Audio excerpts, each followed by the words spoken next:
Ladies and gentlemen, first I'd like to say what a pleasure it is to speak for the second time to the Society.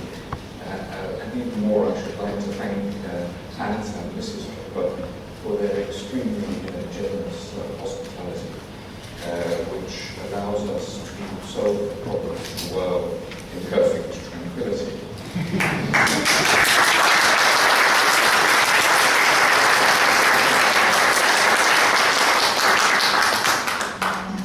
Well, there is at the moment, as some of you may know, a scandal in Britain that, like most scandals, both appalls and entertains the population.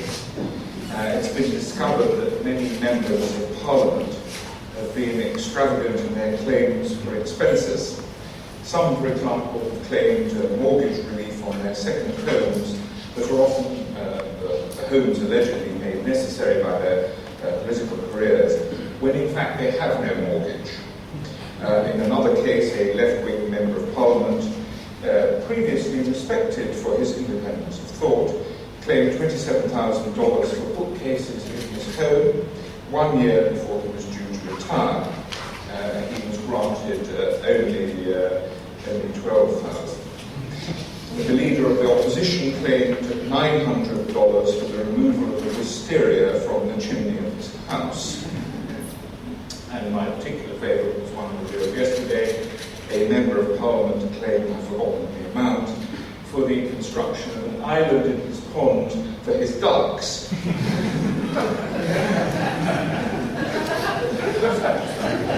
Now, these expenses are supposed to be wholly and necessarily incurred for political purposes of being a member of Parliament, I suppose, the supply of sitting ducks and name ducks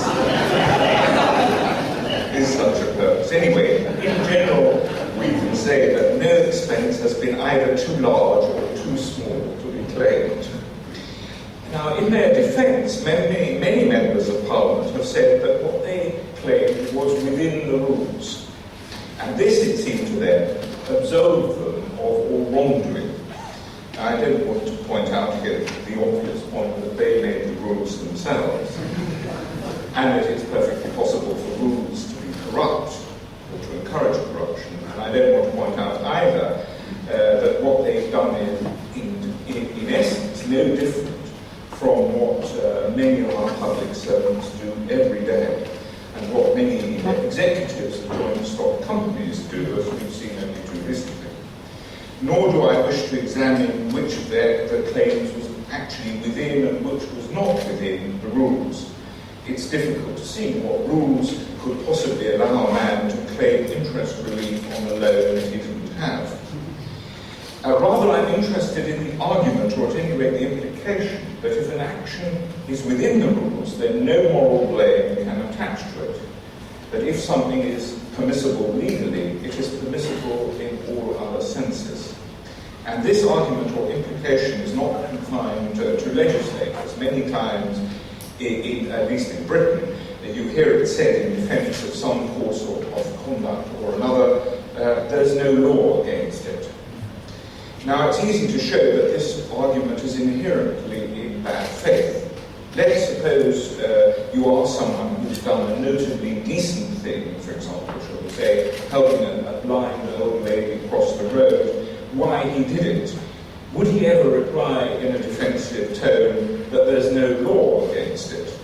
In other words, the justification that there's no law against it is used only in circumstances in which it's already suspected to be indefensible, and that it is the indefensible is to be defended. Nevertheless, the view that what is legally permissible is permissible in all other senses is quite a widespread one. But this view has an obvious and terrible corollary, at least for anyone who values liberty to any degree. It gives to the lawmakers both a right and a duty to lay down the whole extent of the boundaries of human behaviour, moral and immoral. Poets, Shelley once said, are the secret legislators of the world. But the world in which there is no law against it is a powerful argument in defence of a course of action. Legislators are the only legislators the extreme, what is not forbidden is compulsory, and everything that is not compulsory is forbidden. Now, of course, things haven't gone that far yet, and probably never will. However, in Britain, which as often is in the vanguard of bad developments, we live under a regime of what might be called permissive authoritarianism.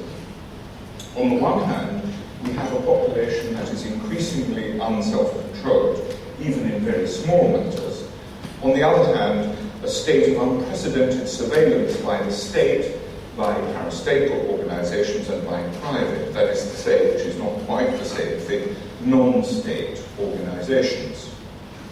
An amusing but serious book was written recently about a man's attempt to go from London to Southend, a journey of perhaps 30 miles at the most, without appearing on a video surveillance camera.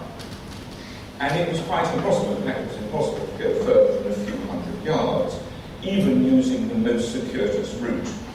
About a third of all the video surveillance cameras in the world are now installed in Britain, and the average Briton is said to be photographed 300 times, about 300 times a day, as he goes about his daily business. You can only avoid becoming a film star by staying indoors. But the government now wants to go further. It wishes to monitor every telephone call you make and every email you both send and receive. This desire, of course, is justified by an appeal to the struggle against terrorism.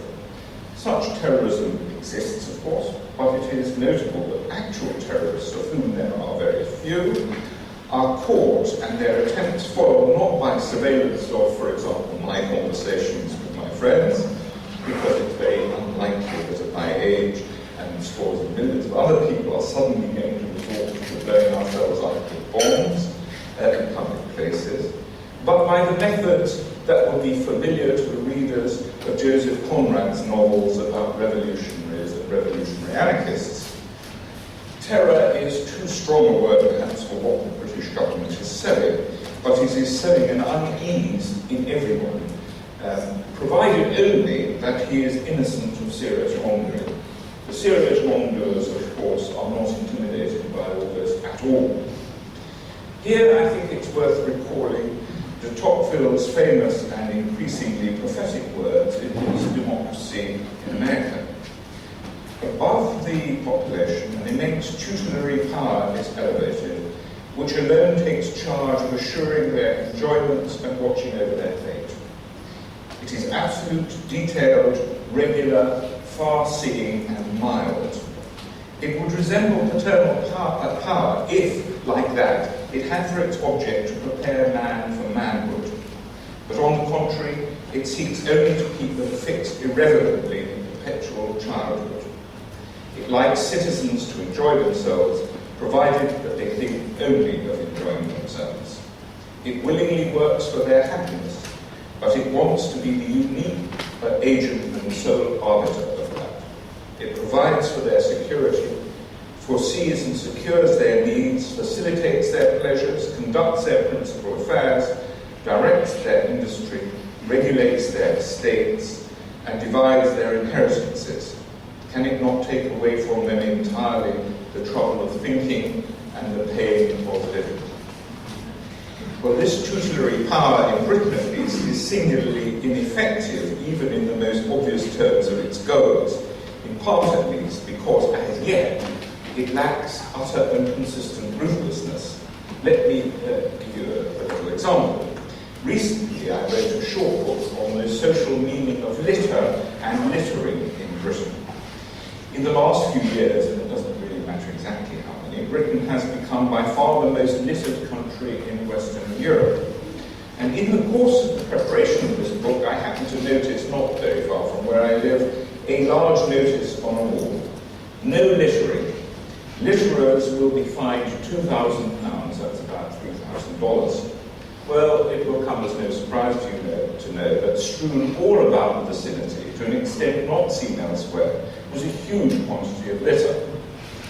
It is as if it had been dropped there with specific satirical effect. or in defiance of what de Tocqueville called the of power. Incidentally, litter bins in Britain often, even when empty, have large amounts of litter strewn around them, as if people knew that litter bins had something to do with this. I couldn't quite work out what it was.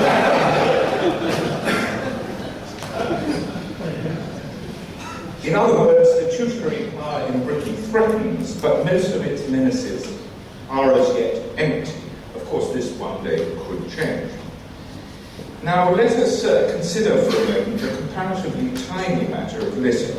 I personally have a deep aversion to disposing of anything of which I might wish to disembarrass myself, almost amounting to a physical impossibility, inability for me to do so in a public place. And I dare say, I certainly hope, most people in this room probably have the same aversion. Now, the question is, where does this aversion come from? Why would I rather carry a screwed-up paper bag around with me all day, and rather than just throw it on the ground wherever I happen to be? And I think the answer is clear. It's because my mother told me not to. She instilled in me at an early age that this is not what one does. Although I can't actually remember, I doubt very much whether in first telling me that I should not throw litter on the ground, she gave me a detailed and deep explanation as to why I should not. Her injunction would have depended far more actually on maternal authority than on rational argument. Indeed, whether she could have provided such a rational argument, at least one that stood up to full philosophical investigation, is doubtful. I'm far from entirely sure that I could myself provide an absolutely foolproof argument that any rational man would be compelled to accept as to why I did not litter the streets, or why somebody else should not litter the streets. When I have something unwanted about me, then, I do not have this deep philosophical struggle within me as to whether I should or should not drop it where I stand. I do not weigh up the pros and cons of doing so, nor do I have a deep philosophical dialogue within in an attempt to find the Cartesian point from which all moral judgments might properly and intuitively be derived. I do not, for example, conclude that utilitarianism is the only satisfactory account of moral judgment, and then go on from there to decide whether I believe in act or rule utilitarianism. The question of throwing the litter on the ground doesn't even arise in the first place, thanks to my mother's training, thanks to the fact that she told me not to. Now, this surely is true of a great deal of behaviour that passes, if not for virtuous, at least for decently social. You are polite to people, you do not push in front of them, and so on and so forth. Not because on every occasion you work out from first principles that it is better for you to behave in that fashion, but because you have a deeply ingrained and pre-rational disposition, a predisposition that does not derive from nature. For left to itself, nature would probably have made you, and certainly would have made me, a little savage. Your realization that there are rational, though perhaps not decisive arguments for politeness and not pushing your way in front of others and so on and so forth, comes much later in your life. However, I think we live in an age with a profound suspicion of pre-rational dispositions, of prejudices, if you like. The model of behavior that is most prevalent is that each sovereign individual decides for himself, using what Burke called the stock of his rationality, to decide how best to behave. Every single action is open to moral examination, and if no decisive and self-generated argument can be found against doing something, then that something, whatever it might be, is permissible according to the moral law.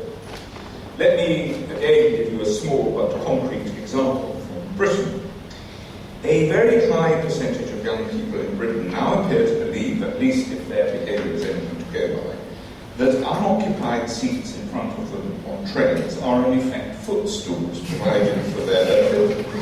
That is to say, they put their feet up on them, often with a notice above them saying, please do not put your feet up on the seat, with a warning that they are under video surveillance. Now this is indeed curious because very old people, 80-year-olds weighed down with luggage or shopping, even those with swollen legs who must surely be quite tired, never put their feet up on the seats opposite them. If you tackle a young person with his feet up on the seat, having first gone in, I must admit, through a little of the science of physiognomy, deciding from the look of him that he's not carrying a knife, and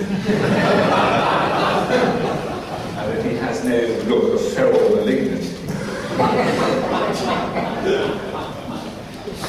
because you can be stabbed if you address words that someone doesn't wish to hear.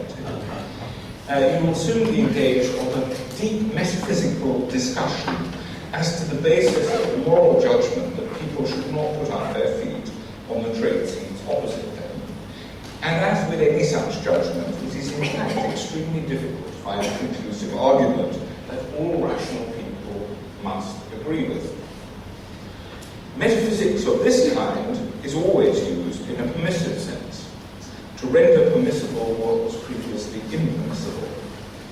However, I do not think it takes much effort of the imagination to understand that this metaphysical egotism, what it can easily lead to, no public agreement as to ways of behaving.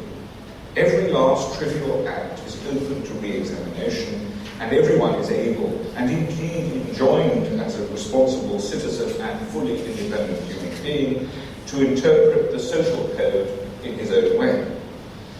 Unfortunately, man being what he is, the interpretation is usually favourable to his desires of the moment, which may, of course, make life intolerable for others.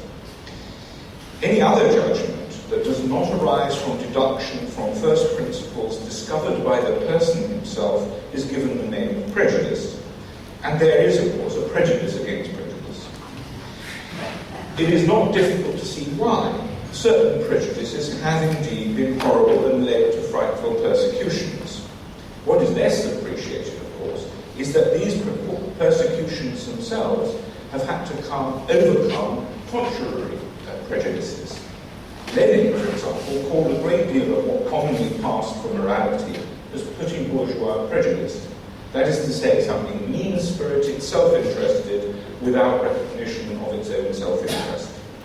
You don't have to know much about life to know that this is sometimes an apt description of what sometimes passes for morality, but the part is not the whole and should not be taken as such. The example of harmful prejudice that everyone is willing and anxious to quote is that of Nazi Germany. For example, Daniel Goldhagen made out that the whole of German history, more or less, was but a preparation for this acting out of a prejudice. What is often forgotten, of course, is that the enactment itself required the destruction, the self-conscious destruction of other prejudices. And similarly, the overcoming of petit bourgeois prejudice in Russia led regularly and for many years to more violent state-procured deaths in a day after day, for decades, than the Tsarist regime, overthrown apparently for moral reasons, procured in an entire century. Day after day, more people were killed in a single day than the Tsarist regime had killed in one century. Now, with regard to other matters, the philosopher Peter Singer, whom you may know, his idea of morality is utterly universal. No person is supposed to consider those about him, his own child, for example, as being more important than a child, shall we say, in Outer Mongolia. Similarly, the person in Outer Mongolia is not supposed to consider his child more important than my child. It is not difficult to see what a world would be like in which such a lack of prejudice in favour of the people around one would actually be like. It would be intolerable. With regard to countries like Britain, the disorder consequent upon the complete individualisation, if you like, of the moral code, the refusal which in my view is egotistical, to accept any constraining judgment that does not arise from a person's own reasoning from first principles, and of course the first principles have to be his own discovery as well, results in what amounts to an invitation to the state to intervene and decide everything for us, for obvious reasons. Where disorder comes, then there is a need for more public authority. Moreover, talk of rights exacerbates the problem, for many people suppose that a right is a metaphysical entity that can be neither circumscribed nor withdrawn. Any circumscription means that the right is not in fact a right, and since it is a right, it cannot be circumscribed. Let me take a very simple example from my clinical experience. I work as a doctor. People would sometimes be driven to distraction by a neighbour who played music very loudly at all times of the day and night. And this is a terrible thing for anyone who's had this experience. If asked to desist, the offender would claim it his right to play his music as he liked. The complainant then had two choices. First, the resort to public authority, for example, the police, and second, to personal violence. Usually he resorted to both in that order, once the police, so obtrusive in many ways, had failed to secure him the peace that he desired. At the moment in Britain, which as I said I think is in the vanguard of these undesirable developments, we have a noxious combination of disorder and authoritarianism. Both arise from a refusal to recognize the socially constructive and perhaps inevitable role of prejudice, and an overemphasis on its harmful role. I'll finish by quoting Dr. Johnson, who as usual made observations which are simultaneously obvious and profound, and that come with a force of revelation.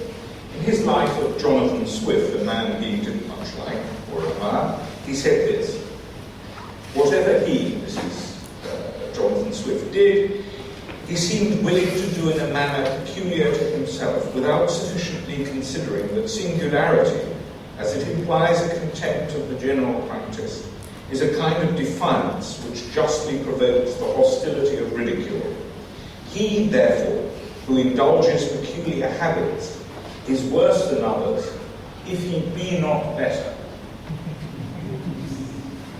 Please note here that Dr. Johnson does not claim that convention and prejudice is always and everywhere best.